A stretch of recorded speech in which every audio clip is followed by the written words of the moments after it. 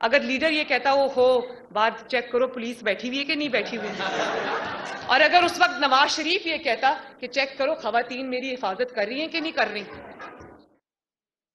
ذلے شاہ جب تک گھر کے باہر بیٹھ کے اس کی حفاظت کرتا رہا تب تک اس نے کبھی اس کو منہ بھی نہیں لگایا۔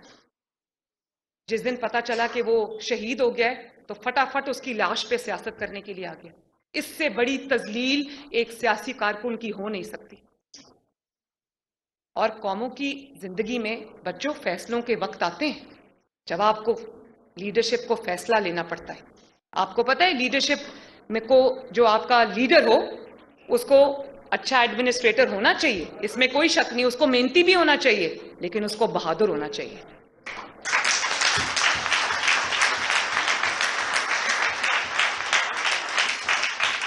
کیونکہ 22 کروڑ عوام نے اپنی قسمت کا فیصلہ اس کے ہاتھ میں دیا ہوا ہے۔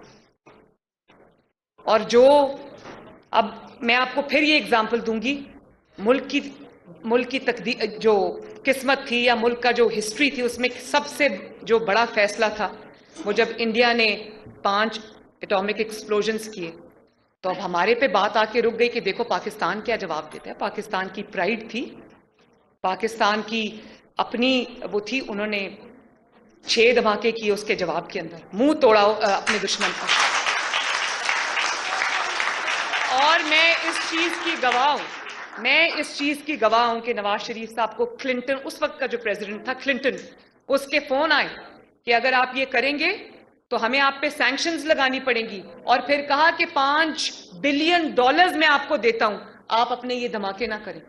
نواز شریف صاحب نے کہا کہ یہ نہیں ہو سکتا، آپ اپنے پیسے بھی اپنے پاس رکھیں، آپ کی بڑی مہربانی، لیکن پاکستان اپنی تقدیر کے فیصلے خود کرے گا۔ اور اس وقت، اور بچوں سنو، اس وقت اگر بہادری کا فیصلہ نہ ہوا ہوتا اور اس وقت اگر یہ پرائم منسٹر گیدڑ بیٹھا ہوتا تو وہ چارپائی کے نیچے چھپ جاتا اور کہتا کلنٹن کا فون بند ہو گیا یا نہیں ہو گیا۔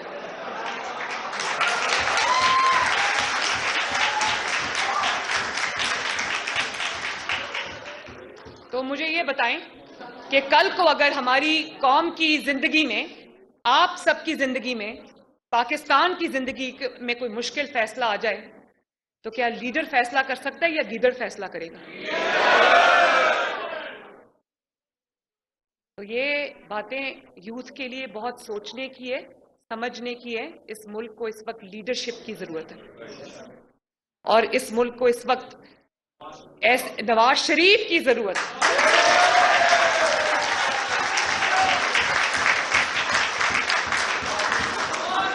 اور میں بتاؤں، میں بار بار ایک بات کرتی ہوں، نواز شریف کے تین دور تھے۔ 90s میں 2 تھے، پھر ایک 2013 میں۔ آپ ریکارڈ اٹھا کے دیکھ لو، آپ فیکٹس اینڈ فگرز اٹھا کے دیکھ لو، آپ انڈیکیٹرز اٹھا کے دیکھ لو۔ نواز شریف 3 دفعہ پرائم منسٹر بنا، ایک دفعہ 2-2.5 سال کے لیے نکال دیا، دوسری دفعہ 3 سال کے بعد نکال دیا، تیسری دفعہ 4 سال کے بعد نکال دیا۔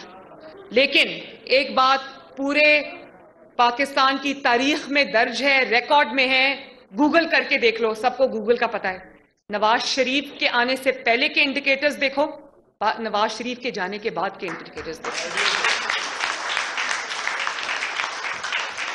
نواز شریف 3 بار آیا، 3 بار اکانومی نے یوں پاکستان نے ٹیک آف کیا۔ ملک کے اندر جو گروتھ اس طرح سے بڑھی، بزنس اس طرح سے بڑھا، مارکیٹ سینٹیمنٹ اس طرح سے پازیٹیو ہوا، موٹر ویز اس طرح سے بنی، کارخانے اس طرح سے لگے، انویسٹمنٹ اس طرح سے آئی، لگتا تھا کہ پوری دنیا نے پاکستان کا رخ کر لیا۔ اور نواز شریف گیا تو ملک یوں نوز ڈائیو کیا۔ اور آپ دیکھو، آپ کو فخر ہونا چاہیے کہ لوگوں کو کہتا تھا چور چور۔ نواز شریف کے خلاف 4 سال بدترین احتساب ہوا، نواز شریف بھاگا نہیں، اس نے اپنا بھی حساب دیا، اپنی بیٹی کا بھی حساب دیا، اپنی 3 جنریشنز کا حساب دیا۔ اور یہ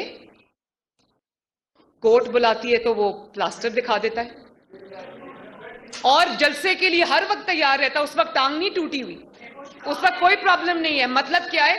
مطلب یہ ہے کہ کورٹ بلائے گی، کورٹ میں پیش ہوں گا، تو ایکسپوز ہو جاؤں گا کیونکہ جرائم کیے ہوئے. آپ مجھے بتاؤ, آپ پہ کوئی جھوٹا الزام آپ پر لگاتا ہے, آپ کیا کرتے ہو؟ آپ اس کو آنکھیں دکھاتے ہو, آپ اس کو کہتے ہو کہ I am not going to take it lying down. یا تو اپنا الزام واپس لو, معافی مانگو, یا پھر ثبوت دو. کل انہوں نے پی ٹی آئی نے جب انہوں نے لسٹ پبلش کی توشہ خانہ کی, تو انہوں نے جھوٹا میرے پہ الزام لگایا کہ میں نے کوئی گھڑی لی ہے توشہ خانہ سے. تو میں نے اسی وقت میں نے ٹویٹ کو کوٹ کیا, میں نے FIA سائبر کرائمز میں وہ ٹویٹس بھیجی, میں نے پیمرا کو, کیونکہ مریم نواز اس وقت تقریب سے خطاب کر رہی ہیں. ان کا کہنا تھا کہ ملک و قوم کے خلاف کوئی سازش کامیاب نہیں ہونے دیں گے. مجھے آزادی پلیٹ میں رکھ کر نہیں ملی, میں نے چھین کر لی ہے. میں نکلتی تھی تو مجھے پتھر پڑتے تھے. اور ان کا یہ کہنا تھا کہ یہ ملک IMF کے ہاتھوں یرغمال بنا ہوا ہے. IMF سے بات کریں تو کہا جاتا ہے کہ آپ پر اعتماد نہیں ہے. عمران خان نے اپنے دور میں ہمیں انتقام کا نشانہ بنایا. ان کا کہنا تھا کہ نواز شریف کبھی بھی بھاگا نہیں ہے, اس نے عدالتوں کا سامنا کیا ہے.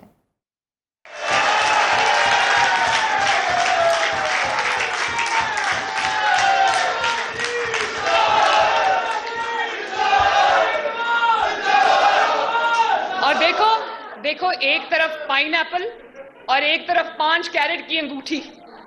امیجن, کوئی کمپیریزن ہے؟ لیکن جھوٹ کس ڈٹائی سے بولتے ہیں. سب سے ڈیسنٹ لفظ مجھے اس وقت ڈٹائی ملا ہے. کس ڈٹائی سے جھوٹ بولتے ہیں. اور you question my financial integrity, I am going to take you to cleaners.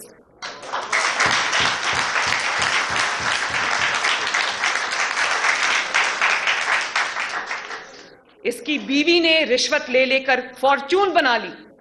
توشہ خانہ کو صرف انہوں نے توشہ خانہ کے تحفے نہیں بیچے, یہ فیکٹ ہے, irrefutable فیکٹ ہے. انہوں نے وہ تحفے بیچ کے اپنی 3 نسلوں کے لیے جائیدادیں بنا لی, پیسہ بنا لیا. اور الزام دوسروں کو لگاتے ہو. نواز شریف کے خلاف اقامہ نکلا, ساری وہ چور ہیں, ڈاکو ہیں, تو نکلا کیا؟ اقامہ, ایکسپائرڈ ویزا.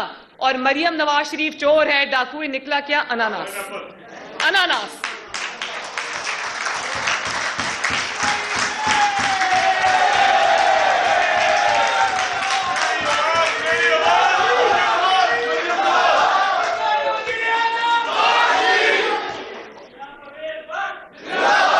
بات یہ ہے کہ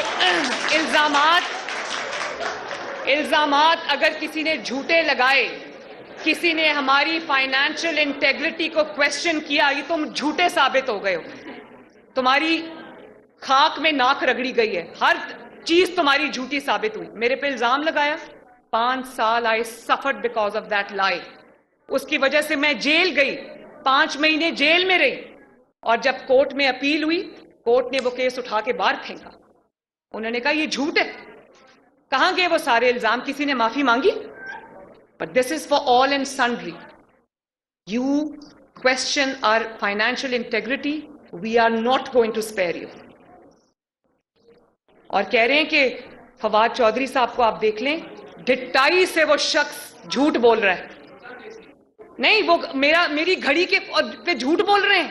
ان کے جو بکاؤ صحافی, جن کو صحافیوں کا لبادہ اڑایا ہوا ہے, اور اصل میں وہ ان کے پولیٹیکل ورکرز ہیں, وہ امپیونٹی سے جھوٹ بول رہے ہیں. اور جب میں کہہ رہی ہوں کہ سائبر کرائم ایکشن لے, تو کہہ رہے جی مریم جو ہے وہ اسٹیٹ کو استعمال کری. مریم ایک سٹیزن ہے پاکستان کا, اس کو حق ہے کہ اگر اس کے اوپر کوئی جھوٹا الزام لگائے وہ اس کا منہ توڑے, اور وہ توڑے گی انشاءاللہ.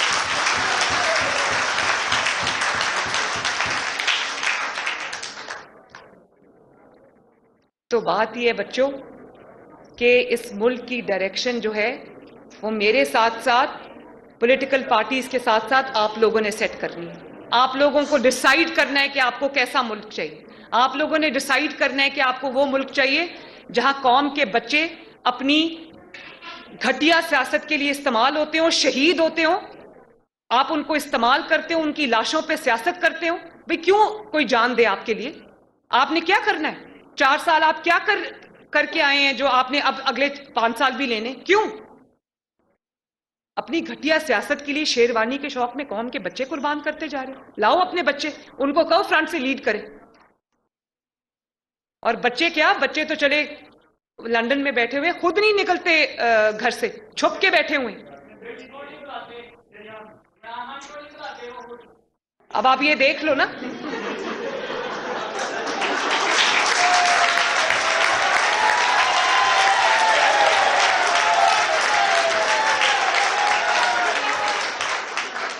اور یہاں پہ بیٹیاں بھی بیٹھی ہوئی ہیں. میری بیٹیاں مجھے یہ بتائیں، میری 2 بیٹیاں ہیں، مہرالنساء اور مانور. آپ مجھے بتاؤ کہ میں اپنی سیاست کے لیے اپنی کسی بچے کو اون نہ کروں، اپنی بیٹی کو اون نہ کروں، اس سے بڑا کسی بیٹی کے لیے سٹگما کیا ہے؟ جو ٹیرین خان ہے، عمران اس کا اعتراف کر چکا ہے. اس کی کسٹڈی جو ہے وہ ایفیڈیوٹ ہے، وہ کسٹڈی جو ہے وہ دی ہوئی اپنی اس کی خالہ کو کہ میری بیٹی کی یہ ہوگی. تو مجھے بتاؤ کہ یہ پرسنل، کس طرح یہ پرسنل لائف ہے؟ جو انسان اپنی بیٹی کو اون نہیں کر سکتا، جو اپنی بیٹی کے بارے میں جھوٹ بول سکتا ہے، جھوٹے ڈیکلریشنز جمع کرا سکتا ہے، وہ اس قوم سے سچ کیسے بولے گا؟ وہ اس قوم کی بیٹیوں سے سچ کیسے بولے گا؟ ہونا تو یہ چاہیے تھا نا، اتنی آپ کے اندر مورل کریج ہونی چاہیے تھی کہ آپ یہ کہتے کہ ایک غلطی میرے سے ہو گئی ہے، میں اپنی بچی کو اون کرتا ہوں، میری سیاست سفر کرتی ہے تو کرے. لوگوں نے معاف کر دینا تھا. غلطیاں انسانوں سے ہو جاتی ہیں، لوگوں نے معاف کر دینا تھا. لیکن غلطی کو غلطی بنائے رکھنا، اس پہ جھوٹ بولنا، اس بچی کے ساتھ زیادتی کرنا. آپ سوچو میرا باپ اگر آج مجھے اون نہ کرے، میں اپنے کمرے میں والد کے کمرے میں انٹر ہوتی ہوں، وہ اٹھ کے کھڑے ہو جاتے ہیں اور اتنے کنسرنڈ ہوتے ہیں کہ میں کسی جلوس میں ہوں. یہ میں بچیوں سے اسپیشلی کہہ رہی ہوں، میں جلسے میں جاؤں، وہ پیچھے سے مجھے فون کرتے ہیں کہ بیٹا آپ پہنچ گئی ہو. لندن سے ان کو فکر ہوتی ہے کہ یہ پہنچی ہے کہ نہیں پہنچی. جب میں کہتی ہوں میں پہنچ گئی ہوں تو اس وقت وہ سوتے ہیں. اس طرح سے لوگ اپنی بیٹیوں کو اپنی چھاؤں میں رکھتے ہیں.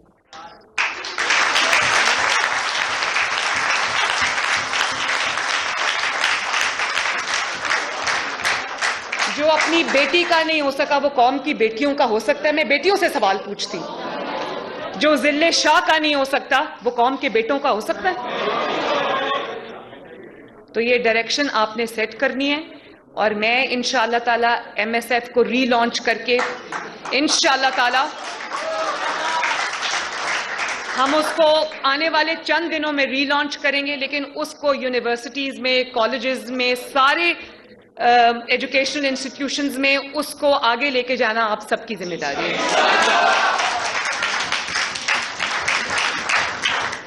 اور آخر میں ہم مل کے انشاءاللہ تعالیٰ یہ عہد کرتے ہیں کہ انشاءاللہ تعالیٰ یہ ملک کو ہم وہ جگہ لے کے جائیں گے جس کا خواب قائد اعظم اور علامہ اقبال نے دیکھا تھا.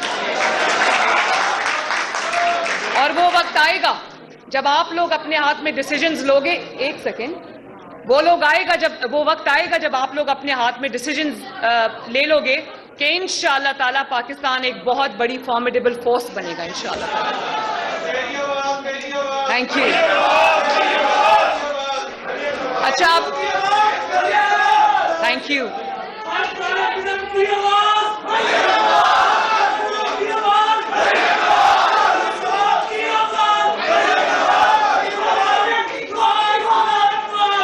اچھا can we now have pictures? لیکن پکچرز کیسے کھنچوانی ہے؟ بہت ڈسپلن سے. جس قوم میں ڈسپلن نہیں ہے وہ قوم آگے نہیں بڑھ سکتی.